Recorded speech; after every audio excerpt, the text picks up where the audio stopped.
All right, and we are live. Caroline, hello, hello, hello. Hello, hello, hello. How you doing? Oh, school started. School started. School started. We can get back to our normal programming. Right, except for next week is Rosh Hashanah. That's right. That's right. And then there's Yom Kippur. That's right. And Sukkot and the Jewish New Year brings with it all the holidays. So basically, they're in school for a week, right? And then we have them again for a month. That's right. Is that right? That's right. Well, that's great. Actually, it's fun. Are you going to have guests over? And yeah, we have relatives who are here for the year studying. Right. I have a number of nieces here, so we'll be seeing them, and the whole family gets together. Both sides of the family. Thank God, I got both sides here in the country living here. Thank God. So yeah, no, the holiday time's awesome. Awesome. A lot of family time. A lot of cooking. I still haven't figured out the menus yet, and I'm already beginning to panic. But it'll be fun. It'll be great. It'll be wonderful. All right, so let's start with the big news. And I'm going to call it, finally, a U.S. foreign policy based on reality, the defunding of UNRWA, and the cutting down of the fake refugee numbers. What do you have to say about this latest turn? I just wrote a piece for Breitbart that's going to be coming out later today, I think, which really, I mean, this is really, I don't even know, it's like a key moment in history. Why? Because on September 13th, we marked the 25th anniversary of the completely failed, colossally failed, biggest strategic error Israel made so far, and we've made a few, Oslo process, right? Where Israel decided that what we really needed to do was embrace the PLO, give them legitimacy, give them guns, give them money, give them land, and, and then assume that they were going to be our subcontractors for fighting terrorism, and we were going to have peace with the architect of modern terrorism, Yasser Arafat, and all of his minions who he imported from Tunis. The stupidest idea, ever, in Jewish history, and our history is quite long, and we've made lots of mistakes. That was really, it wasn't even a Trojan horse, because we opened the doors, to a Trojan army. They didn't even need to really lie to us. It was all right there. He signed the deal on the White House lawn, and then he went to Johannesburg and he called for jihad, and he said it was all a lie. So anyway, it's the 25th anniversary. Now, what's so strange about it is that it's not strange. What's so tragic and horrible and frustrating about the Oslo process is that even though it failed already, in its first year when the Palestinians introduced the people of Israel to the suicide bomber for the first time in April of 1994, just how many months? 8 months after the signing. We were in denial, and we insisted on maintaining faith to the basic assumptions of Oslo, not only after 94, after 95, after 96, after 97, and then the Palestinian terror war, after they rejected statehood at Camp David in 2000, and everything that they've done, all of the actions that they've taken, the Durban Conference, everything that they've done in terms of stepping up their political war against us, the lawfare, the International Criminal Court, all of the things that they've been doing to try to demonize Israel, delegitimize our very existence while waging continuous war of terrorism against them. We live in Gush Etzion, right? So 2 days ago, at the beginning of school, there was an attempted stabbing in Tekoa, a community next door to Efrat, where we live. And then yesterday there was another attempted attack in Kiryat Arba, which is 20 kilometers south. So, we're in an area where things are stepping up again. And that's the point. We haven't had Israel a day of quiet since the beginning of this process, 25 years of continuous terrorism. Sometimes horrible, horrific, sometimes just terrific for the one or two people who were impacted in a specific place. And we never left it. We never left it. And what was the basic assumption of Oslo? The basic assumption of Oslo was, we leave all of the tough things to the very end, the final status issues, what they were called. First, you give up the land. First, you give them the legitimacy. First, you give them the money. First, you give them all of the tools that they need to maintain their war against you, because the assumption, stupid, idiotic, completely delusional assumption, was that once you gave the PLO all of these things, that they were going to, go into this virtuous cycle with Israel and become our friends. And by the end, all of these final status issues, Jerusalem, refugees, etc., would solve themselves because we would have had all of this time and they would have changed their mind and blah, blah, blah, blah, blah, blah, blah. And anyway, didn't Arafat say that he wanted peace? And he would never lie, right? So, they kept it up. So as a result, even though thousands of Israelis have been killed and maimed and tens of thousands of families have been shattered by this process, even though we have a terrorist army sitting literally right next door to us here in Judea and Samaria, that is training its forces, America is training forces that are committed to the annihilation of Israel. Even though all of this, 3 consecutive U.S. administrations, right, insisted on not recognizing Jerusalem as Israel's capital, Clinton, Bush, and Obama. No, because that's for the sides to determine in the final status. And to continue to expand U.S. funding of UNRWA, an organization that exists in order to perpetuate the war against Israel and that cannot peacefully coexist with the state of Israel. UNRWA can't. We can get that into a second. Because this is a final status issue. So what did Trump say? He said, this is BS. He said, you will never get to peace if Jerusalem is on the table or if the issue of the possibility that Israel is going to be inundated and invaded by 5 million foreign-born Arabs who are sworn to its destruction because they've been inculcated with Nazi-like anti-Semitism since they were born by this UN agency that the United States is the primary funder for. So let's just take these off the table. The Jerusalem thing and the UNRWA thing are part and parcel of the same concept, which is that, no, you don't leave the biggest problems to the end. You take them off the table so that they're not bothering anybody, and that's the only way that there's any chance that you'll get peace, because so long as the Palestinians believe that they can annihilate Israel at the end of this process, by taking away Jerusalem and essentially destroying the whole rationale for the Jewish people, and by inundating Israel, by invading Israel with 5 million Arabs who want to destroy us in a delusional, in a non-existent right of return, they're never going to make peace with Israel. So if you want a sea change in Palestinian attitudes towards Israel that could possibly propel new leadership or the grassroots or whomever to accept the permanence of the Jewish state and agree to having good neighborly relations in one way or another, in a deal of a century, or simply, in maintaining good, proper, cooperative relations between communities. The only way you're going to get that is if you deny them the hope of destroying Israel. And whereas Oslo is based upon expanding that hope exponentially from day to day, month to month, and year to year. And 3 administrations abided by that conceptualization and therefore exacerbated the conflict and empowered the Palestinians in their belief that they're going to destroy Israel. Trump came along and said, no, we're taking it off the table. So when he said we're taking it off the table, we we're really clear what that meant. What does that mean? I took Jerusalem off the table. He took the refugee issue, the BS refugee issue off the table this week or last week when he defunded UNRWA. Because he's saying, look, no, there's never going to be peace if these are on the table. So I'm taking them off the table. We didn't understand that with them. Oh, well, maybe they're going to make us give up parts of Jerusalem later. No, that's not what he said. It's off the table. Jerusalem is Israel's capital. Look, here, I'm putting the U.S. Embassy in Arnona. We're done. And Palestinians want to talk about that's their problem, but let's discuss the permanence of Israel. Let's accept the permanence of Israel with Jerusalem as its capital. That's always been the Jewish people's capital from time immemorial. Let's talk about Israel, which is a Jewish state that is not going to be inundated by a bunch of, millions of fake refugees.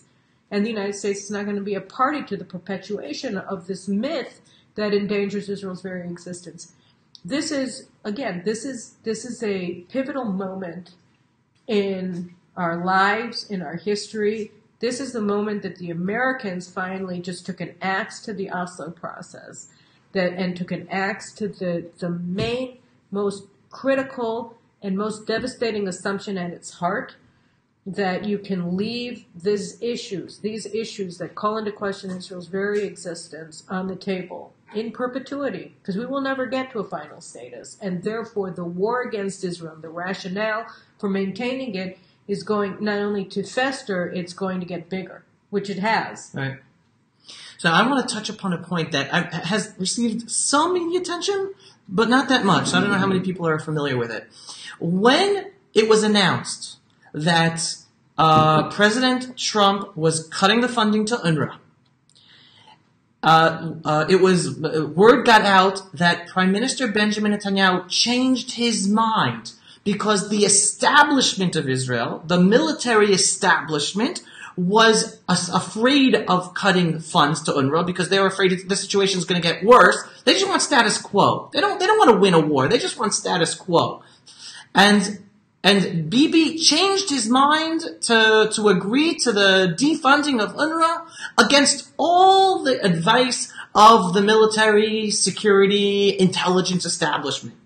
Now, in my mind, that is a huge change, that all of a sudden we have a prime minister willing to do what's right and go against what's unfortunately the establishment, military, security, intelligence people who are just want to save the status quo, and that he went against them. Am I looking into this too much, or what do you think about that? No, I wrote this snarky Twitter post in Hebrew when the news of that came out. Oh, Netanyahu went against everybody in the army, and how dare he, and without a proper debate. And I wrote, you'd think that he was the one who was elected instead of them. Like, how dare he? What chutzpah, right? But really, there are two things that we have to sort of decouple it. One of them is, what are our generals thinking, and what does this tell us about the nature of our generals, the quality of our generals, which is alarming, right? So it tells us two things. One is and it's not just the general staff here; it's also, a lot of the EU missions. Obviously, the Israeli left as a whole, and sometimes I have to put the general staff into the left because they're acting like politicians here. Or ideologues. But the point here is that, 25 years is a long time. And you get vested interests over time. There are entire industries that have been developed and entrenched over the past 2.5 decades that are dedicated to the perpetuation of the fictions at the heart of the Oslo process.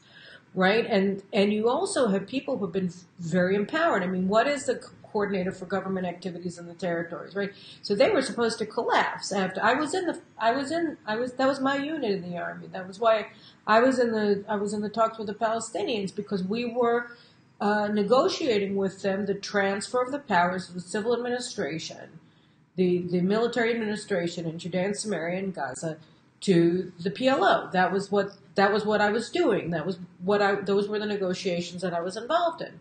And so the concept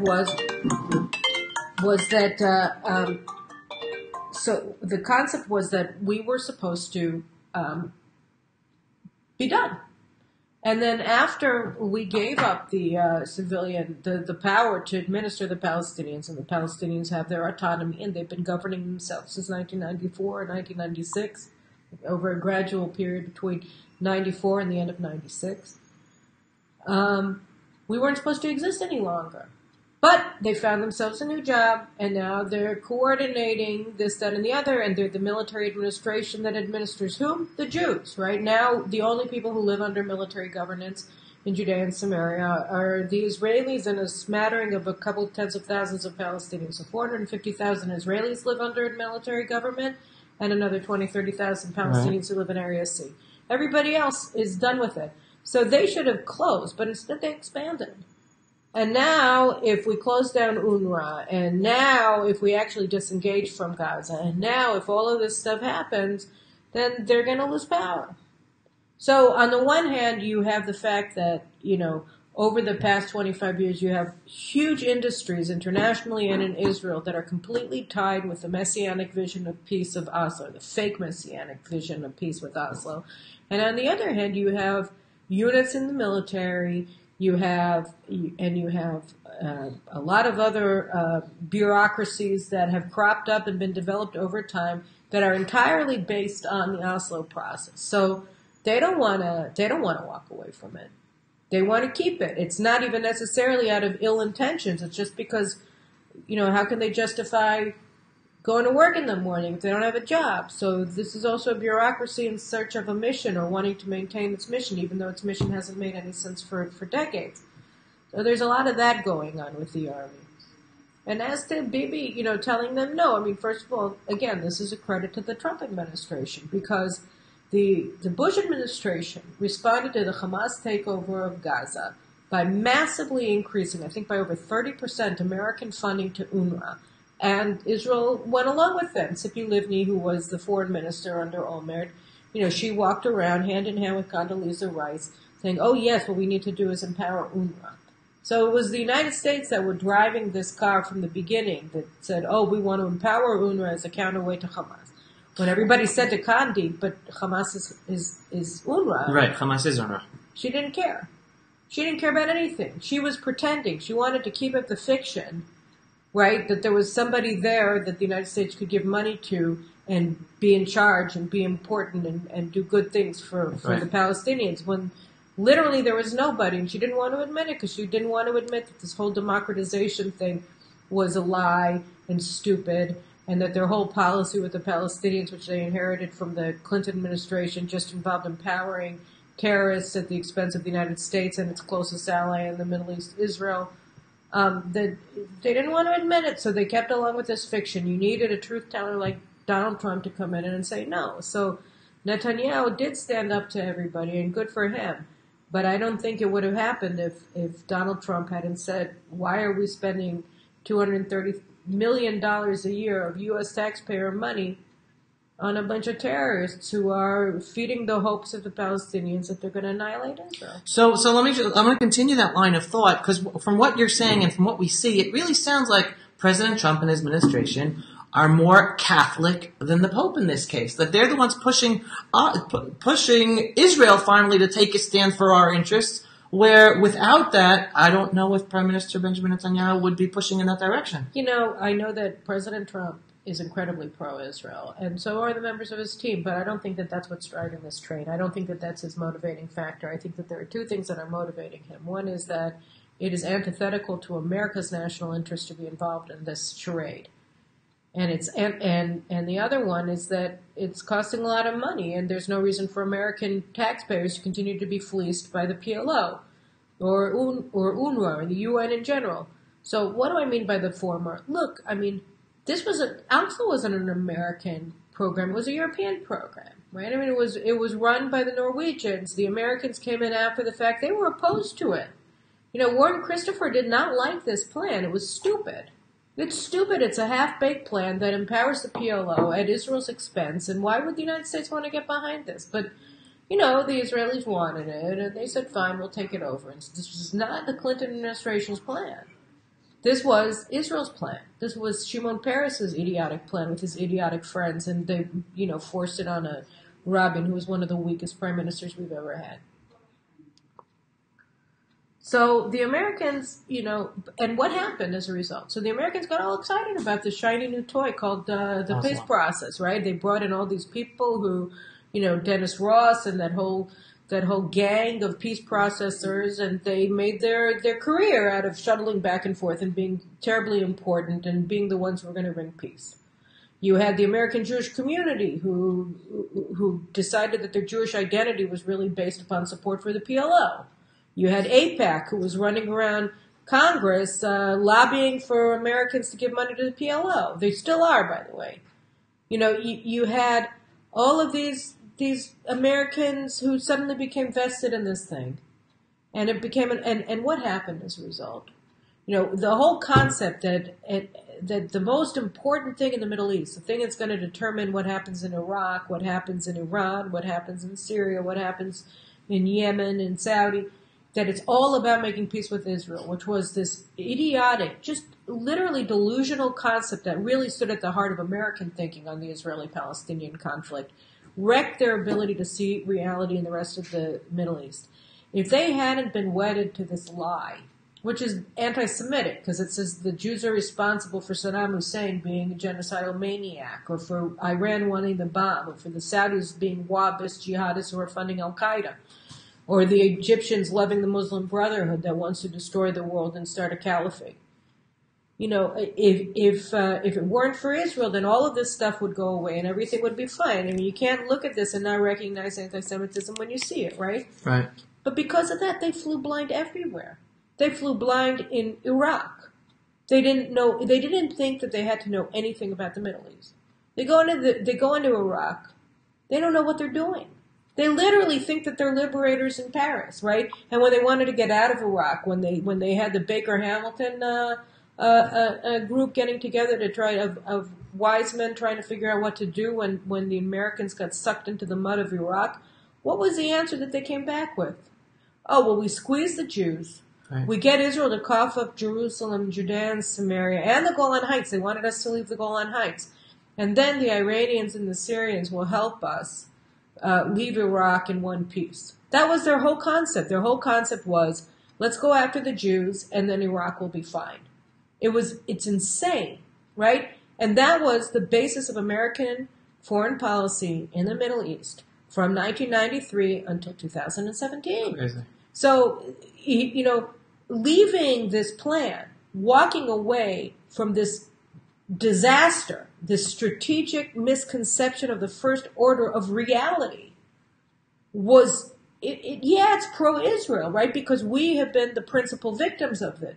But the 6,700 American soldiers who died in Iraq because the Americans just were flying blind because they wanted to blame the Jews for everything bad in the region, because that made it easier for them. They didn't actually have to think about anything.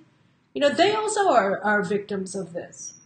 You know, the Americans would have at least, I mean, when I was in Iraq, and I've said this before and I'll say it again because it's one of those things that, like, it just kills you.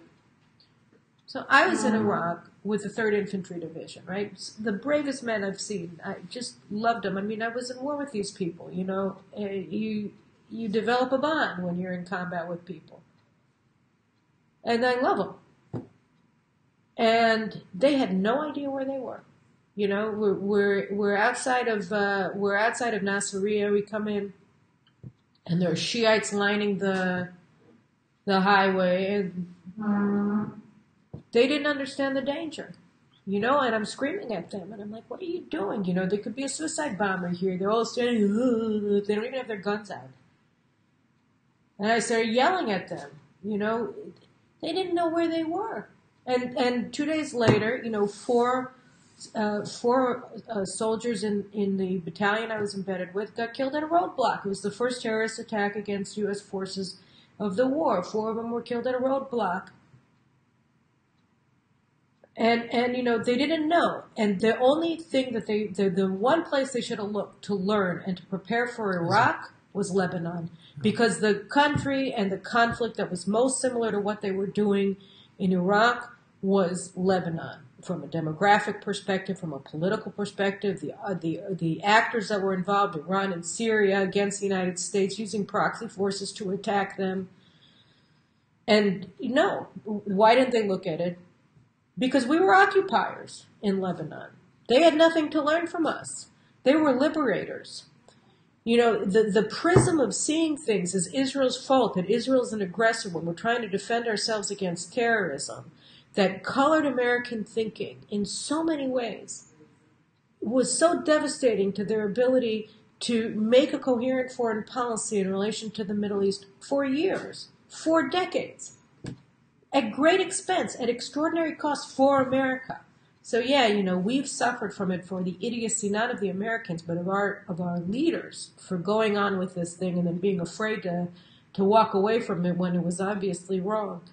But the Americans suffered too. So I don't think that at its heart, the Trump foreign policy in relation to Israel, in relation to Jerusalem, in relation to UNRWA is motivated first and foremost by Israel. Because certainly he's not getting any support or thanks from the American Jews, who are terrible to him, who refuse to recognize what he's doing for them and for Israel. He's doing it because he understands that this has been terrible for America. To have American Middle East policy based on a lie for over 2 decades, it's been horrible to them. So I think that the Americans are being very well served by this president. Obviously, Israel is a primary beneficiary of his bravery and courage to just stand up to the lies and base a policy on reality. But I think this is very much an America first foreign policy. Yeah, it's a great analysis. I want to move on, but you touched upon Lebanon, a misunderstanding of Lebanon, so I just wanted to touch upon history for 1 second before moving on. Am I mistaken in the analysis that basically, unfortunately, it was the American administration under a friendly President Ronald Reagan who saved Yasser Arafat and the PLO, that instead of allowing that whole, us to be able to kill him and end the PLO back in Lebanon, it was Reagan who saved him and had them sent off to Tunisia, and it could have been ended back then in the Reagan administration? Am I off on that? No, I mean, the U.S. Invasion or presence, deployment of the U.S. Marines to Beirut that led to the Marine barracks bombing in November of 83. Over 250 Marines were killed that day. Was very much part and parcel of this whole Israel is responsible for everything kind of foreign policy. Why? Because even back then. I wrote about it. I think it was on the 20th anniversary or something of the bombing. Because I had just read this memoir. I wish the name suddenly escapes me.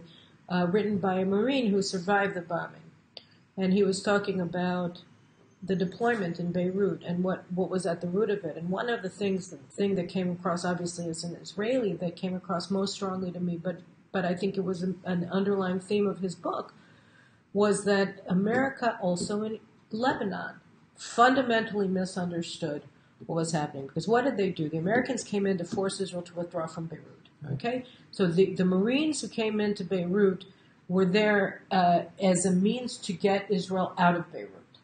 Right? It was an anti-Israel force. Wow. The peacekeeping mission of the Marines in Beirut was to be anti-Israel, was to undermine Israel's ability to achieve its military objectives in Lebanon. Like you said, they oversaw the evacuation of the PLO, the salvation of the PLO that was about to be liquidated by Israel. And what happened?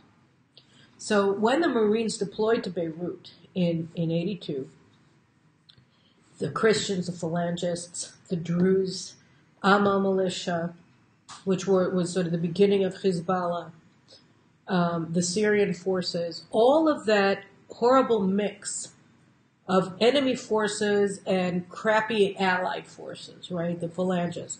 They all viewed the United States, the Marines, as a stand-in for the Israelis. They didn't see them as a sort of a blocking force that was in the middle, that was protecting them from Israel. They saw them as an Israeli proxy.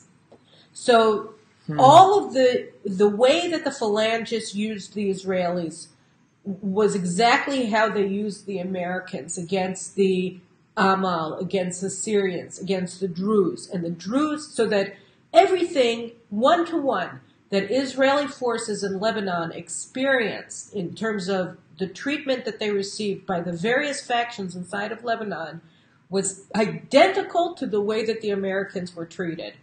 Now, if they had been willing to recognize that basic fact, that they were there and being perceived by the locals in Beirut as a stand-in for Israel, as an Israeli proxy, so to speak, then they wouldn't been able to protect themselves. They would have known that they had to protect the barracks. They would have known to expect the embassy bombing. They would have known to expect the treatment of the taking of American hostages and their murder. They would have been ready. They would have been able to defend themselves and prepare.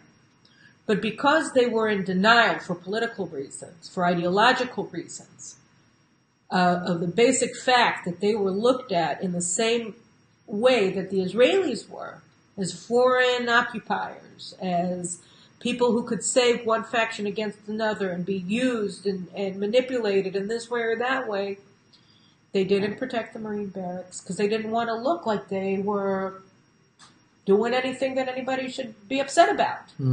And so they left their Marines sitting ducks because they didn't want to acknowledge that reality. And so his name is Petit, Michael Petit. He wrote the book, and Petit, Michael, look it up on Amazon. I suddenly can't remember the name, but it's probably out of print. I bought it in a used bookstore in Washington several years ago. But it's a good book, and it provides that whole sort of how is this happening to us? Why did it happen to us? From a bird's eye view of what happened in Lebanon. And again, when you read that, you see just how revolutionary Donald Trump's presidency is, because it's the first time that this was in 1982. Right. 1983 was the Marine bombing. That was when they left. They were there from 82 to 83. It was an anti-Israel deployment based upon the proposition that Israel was a problem and that what Israel had to do was be pulled out of Beirut so that it didn't achieve its military objectives, so that people wouldn't be anti-American because Israel was a problem here. When Israel was a solution, it was a solution in Lebanon. It's like it's a solution in Judea and Samaria. It was the solution in South Lebanon in the security zone. Israel was the blocking force that prevented Hezbollah from taking over Lebanon. The minute that we left in October, the slow process of what we have today, which is a Lebanon that's been gobbled up by Iran through Hezbollah, would never have happened. That it began on May 31st, 2000, when Israel unilaterally withdrew from South Lebanon. The transformation of Gaza into a terrorist state that is a base for not only for terrorist operations against Israel, but a hub of global terrorism, occurred in August of 2005 when we left Gaza. The transformation of the Palestinian population centers into terror camps like Afghanistan happened after Israel withdrew from the population centers in 94 and 96 and from between 94 and 96, and it only was reversed when Israel restored its security control over the areas in 2002. And all of these things are just basic facts, and yet the United States based its foreign policy in the Middle East for a quarter of a century and more, right, for 35 years. On a lie that Israel was the problem and it had to be kept down. So that's why Donald Trump is amazing. All right, so now we're going to go from one misunderstanding to what I believe you believe is another misunderstanding, and we're going to the diplomatic visit right now of Duterte, the leader of the Philippines. He's in. I think he arrived yesterday. Maybe he's still here. He's staying until Wednesday. Staying until Wednesday. And there's been a big uproar about his visit because people say that he is a human rights abuser. He has a war against drugs. He's killing people without due process. And he looks up to Hitler. He said, "I look up to Hitler because I want to kill millions of drug dealers and et cetera, et cetera." And so people are saying it is a moral blight upon Israel that we are allowing him to visit We're always going to be blighted morally in their eyes no matter what we do. And, as Dory Gold I saw wrote yesterday, all of these countries that we're being attacked for having good relations with have excellent relations with countries like Britain and France, and nobody holds it against them that they Which country are you referring to? Philippines or Lithuania or Hungary or whatever. I mean, all of these countries that the left is up in arms for Netanyahu for welcoming good relations with their governments, their democratically elected governments. They all enjoy fantastic relations with all of Israel's holier-than-thou Western European neighbors, critics. So, first of all, let's just put things in proportion. I'm also writing about this right now. That'll come out later this week in Breitbart. But really, Duterte has said some terrible things. But you know what? You think about it. Eric Schneiderman, who's the liberal U.S. attorney in New York, who always had the right words about the Me Too movement and anti-sexual harassment and pro-Israel and a total feminist. So it worked out that he beat all of his girlfriends to a pulp. He was a racist. He treated his African-American girlfriends, he made them call him master. He's a real, his actual personal behavior is so misogynist, so horrific, so terrible that, you know, he can go to all of the feminist rallies he wants to. He is a degenerate, right? And yet nobody's running around saying that, you know, you shouldn't talk to him, or, you know, he was praised by all the people who are attacking Israel for bringing in Duterte. So that's, first of all, the hypocrisy just screams. And the fact that they're yelling at him for saying something about Hitler. I mean, Abu Mazen, the Palestinian leader, who they all cherish so much. You know, Ehud Olmert just said yesterday that he's a great leader. I mean, are you kidding me? This is a guy who wrote his PhD dissertation on Holocaust denial. You know, this was a dissertation denying that the Holocaust occurred.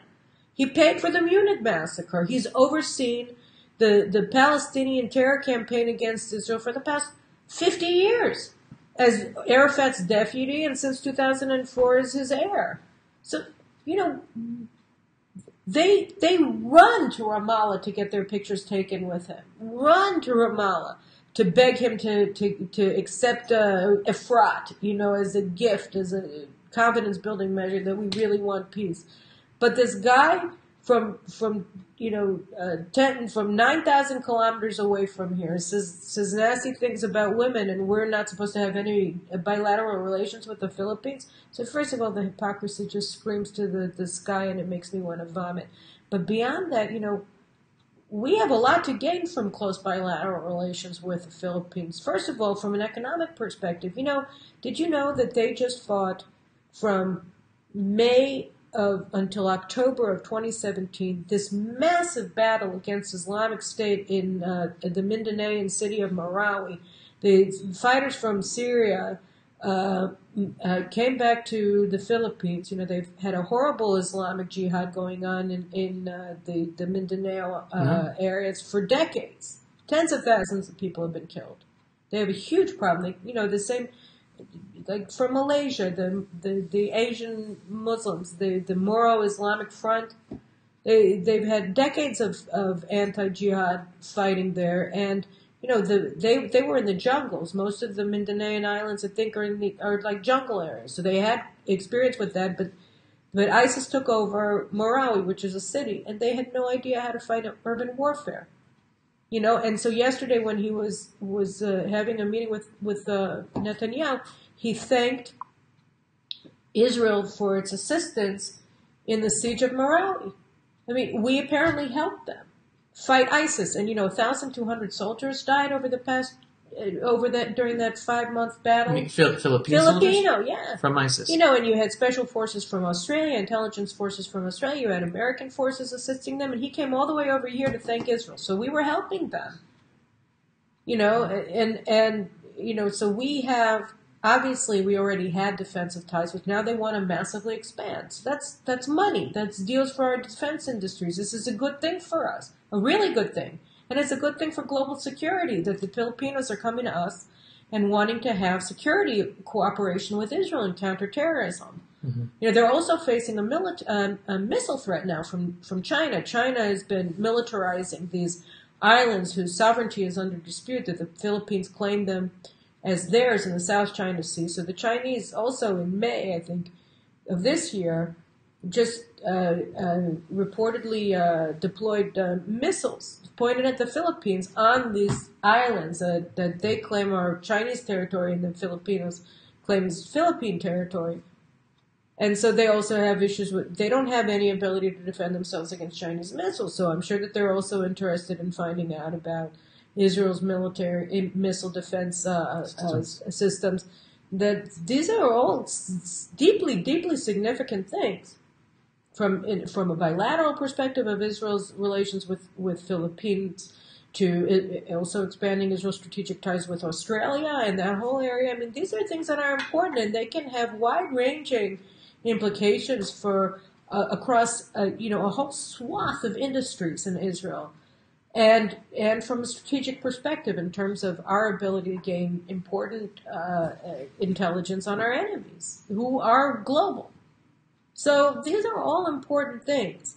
But everybody just wants to say, well, he said nasty things about women. So we should throw all of that in the garbage can, right? We shouldn't have any of these relations with the Philippines because Duterte said some things about women and about Obama. That, by the way, most Israelis said in private, and it was funny, like on Channel 2 when they showed him saying that Obama is a son of a bitch. It's sort of funny. It's like, they were saying it to try to make Israelis shocked that he would have called Obama a son of a bitch. And I would guess that 90% of the people watching that thing were like, yeah, you go, guy, yeah, good for you. So, I mean, it's like they don't even get it. We agree. And so, again, it's like they don't understand. The critics of Duterte's visit, or of Netanyahu for inviting him and for hosting him here, don't understand like the basics of foreign policy. That they're about advancing your interests. They're not about anything else. The same people who want Abbas to love us and don't understand and are stupid because they don't understand what they're doing. That they're sacrificing our ability to defend ourselves so that a terrorist will like us for 5 seconds. They're the same geniuses who are telling us that we shouldn't have good bilateral ties with a significant country in a very strategically important area, far, far, far away from us, that comes to us in friendship and that needs our help. I'm just going to throw out another piece of hypocrisy from this, which I think you'll agree with. And yet these are the same people who are running to help Iran, Western Europe. Right? They're running to give millions of dollars to Iran, the biggest danger to the whole freedom-loving world, to the whole society. I think that, I don't know whether it was Trump. It probably wasn't Trump. Even he's not this undiplomatic, or maybe he is, but I still don't think it was he that said it. It was somebody. A senior in the administration said recently that they have more problems dealing with America's allies than they do with America's enemies. And it's true. I mean, look, and again, this goes back to where we were starting this conversation about the fact that, like you said, that he's basing American foreign policy or Middle East policy on reality for the first time with UNRWA. Mm-hmm. The Europeans are the ones behind the wheel of the bus that want nothing to do with reality in their foreign policy. And they don't want to. I mean, look, they don't want to acknowledge reality. Because reality is that they've screwed themselves completely, right? So they'd rather maintain fantasy-based policies, both domestically and in foreign policy, so that they don't have to deal with the mess that they have at home, among other things. So when the president comes out or Israel's prime minister comes out and wants to have foreign policies based on reality, based on shared interests, based on what Israel can offer the world, based upon empowering Israel, making Israel more and more and more powerful, as opposed to making us weaker in order to win favor in the eyes of big important people like Emmanuel Macron. Like, come on, right? We would care what about him? He's somebody that we should make any concessions for. Theresa May. Jeremy Corbyn, come on. So these are the people who think that foreign policy is about being loved. Foreign policy is not about being loved. Foreign policy is about being feared by your enemies and admired by your allies. That's all. That's a great quote. All right, last issue.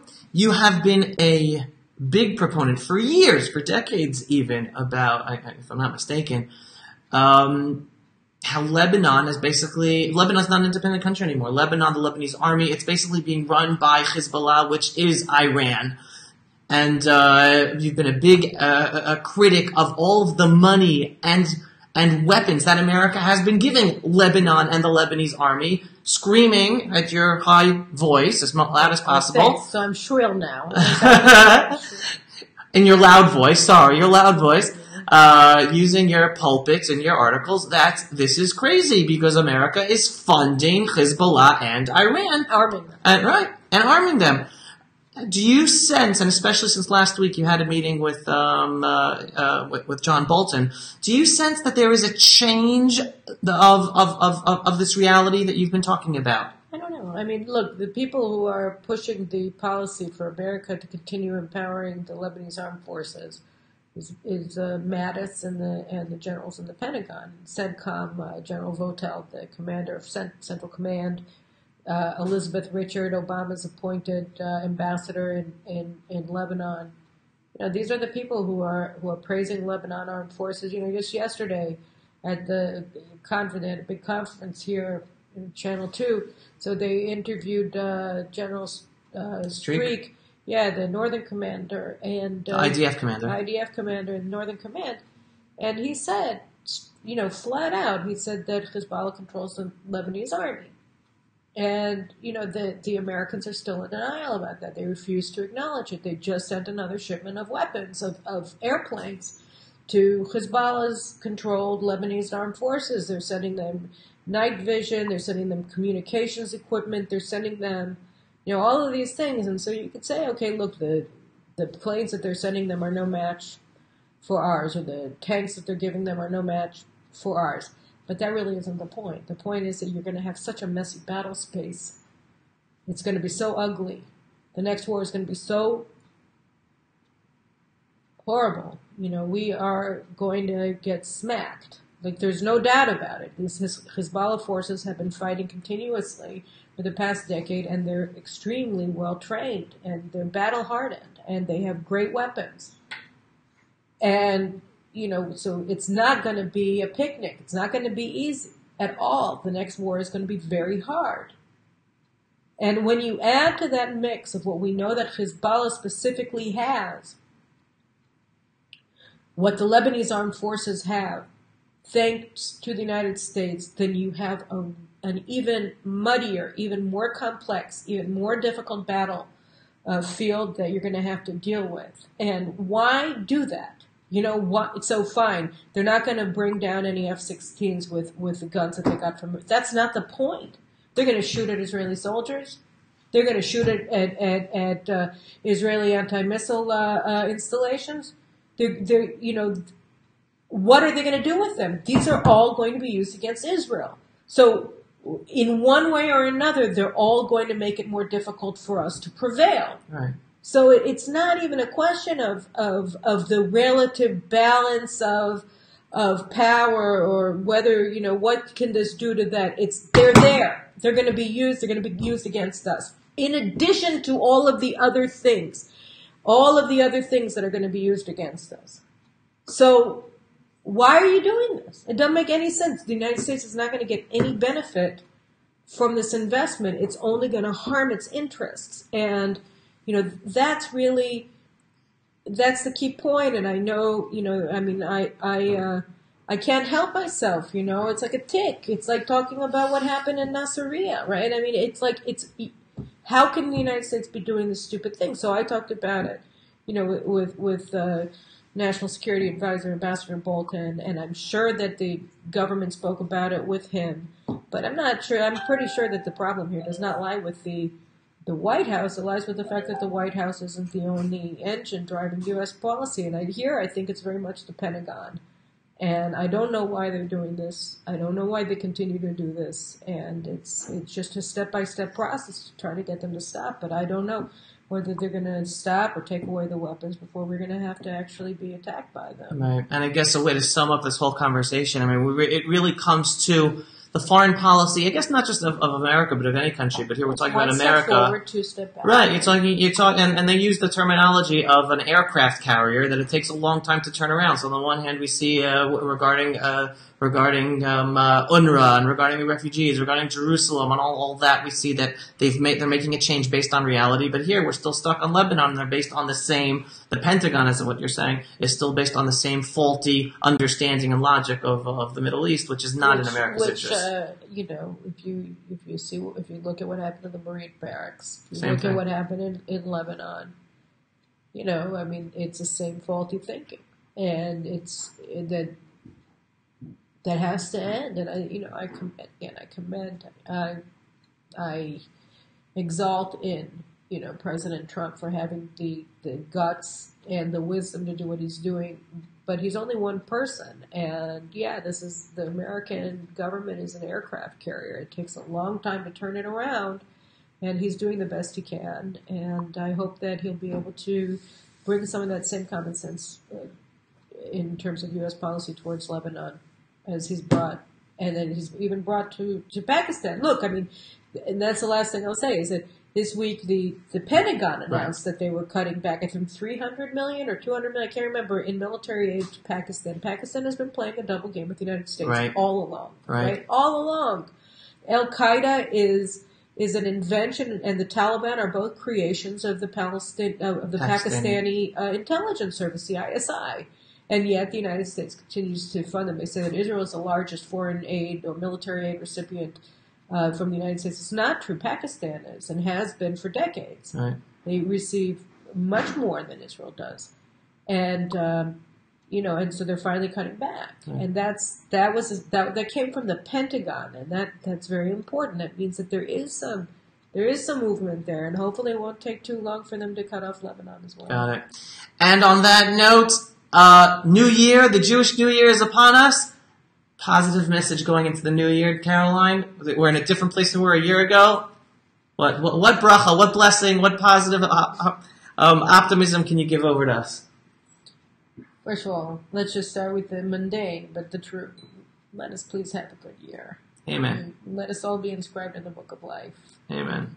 And let us prevail against our enemies without having to go to war, and protect our soldiers, protect our civilians from the dangers that lurk and are growing, and give wisdom to our leaders and courage that they do the right thing and that they don't listen to bad advice and that they continue to base their policies on reality and belief in the inherent justice of our country and of our people. And the same with the United States and all of Israel's other allies. And our children should continue to grow and do well in school and make us happy. And that's it, I think.